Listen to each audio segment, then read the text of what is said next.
আসসালামু আলাইকুম বন্ধুরা, আজকে সতল কলসার একটা মিষ্টির দোকানে গিয়েছিলাম। দারুণ দারুণ মিষ্টি পাওয়া যায়, খুবই সস্তা। মানে আমাদের এখানে যে মিষ্টিগুলো 8 টাকা 10 টাকায় পাওয়া যায়, ওখানে সব গড়ে 5 টাকা। আমি একটা সরভাজা নিতে গিয়েছিলাম। সরভাজা যে কোনো জায়গায় আমি কিনেছি 12 টাকা করে, আমি কোথাও পাইনি।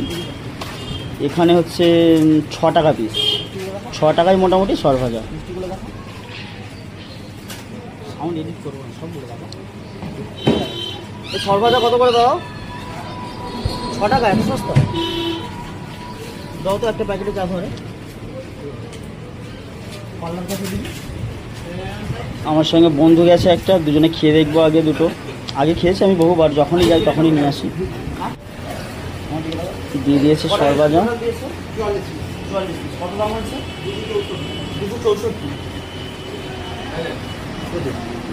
পেমেন্ট করে দিলাম 264 টাকা।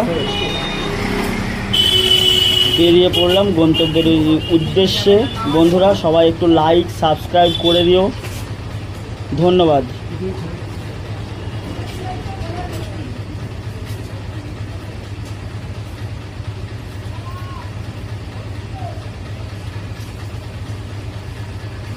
বাইক হয়ে গেলে বাবা সাইকেলের যত্ন আছে বাবা, লোক বাইক কিনতে পারছিনি, লোক দেখছে তখন